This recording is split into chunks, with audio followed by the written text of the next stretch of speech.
Shalom Yasharala, this is Yeshaya. I'm back at it with another Car Chronicle. I wanted to talk about, I was watching Drink Champs. Well, I was watching a segment of the interview with Buju Banton. And he mentioned a word twice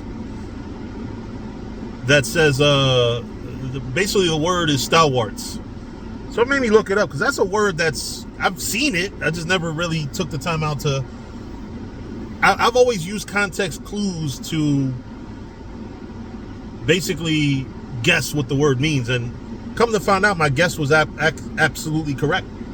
Stalwart is an adjective describing a person. It says late 14th century of persons, resolute, determined. A Scottish variant of Middle English stalwart, physically strong and powerful, also brave, courageous, valiant. So that's what we need to be in this truth. We need to be stalwarts. We need to be brave, courageous, valiant, powerful. Not so much necessarily physically strong, but we should be, if you practice, understanding that your body is the temple, you should be strong or healthy, at least. It says, which is from Old English stalwyrth, good, serviceable, and this probably is a contracted compound of stal, base, foundation, support, stability, security, from Proto-Germanic, meaning Old German, Stathlas, from Proto-Indo-European. When you see in a dictionary or in anything that deals with etymology, the word pi, it's not a word, it's an acronym. It means Proto-Indo-European. Basically an older language. I think I would put it after the Hebrew. So it says, sta, to stand, make, or be firm. Weird, good, excellent, worthy. Another theory traces the first element of stalwyrth to Old English stal, which means place, from Proto-Germanic stalas, ultimately from the same root as stal. Middle English also had stal, an adjective meaning unyielding and relentless and courageous. The 12,000, basically BC, so-called BC. From the noun see stal, related, stalworthily, stalwartly. Basically, the wart part of stalwart basically means valor. And to stand, make, or be firm.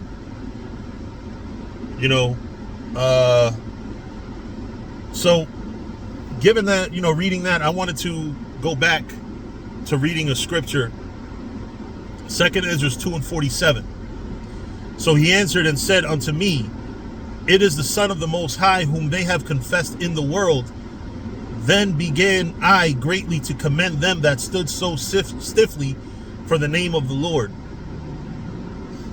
So one thing that we have to be in this truth is we have to stand stiffly. We have to be stalwarts. That's a real word. And it's a word that describes, Lord willing, those of us that make it and endure unto the end, because it's going to be difficult enduring unto the end. It's going to be difficult, but the reward is going to be great. So, I just wanted to go into that word stalwart because I'm assuming it's a word that Benjamin, the tribe of Benjamin, is probably more commonly uses it than we do, but it's a word that describes those of us that are in the faith that are hanging on strongly. Because at the end of the day, when salvation comes, that's when we'll know. Right now, we don't know who the stalwarts are going to be. We don't know who the elect is. I can sit here, be all gangster one minute and say, oh, I'm not taking the C-hip. And then, the wrong set of circumstances present themselves, and then all of a sudden, I'm going back on my word. Like, we don't know who's going to do that.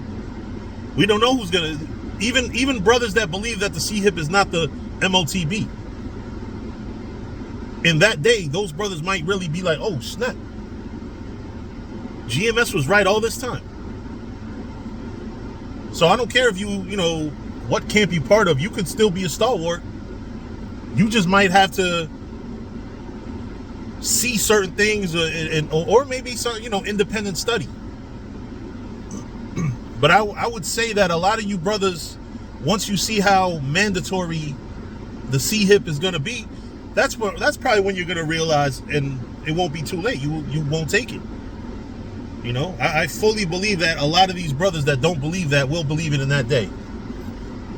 But with that, I'm going to say shalom, and, let's be stalwarts for this truth.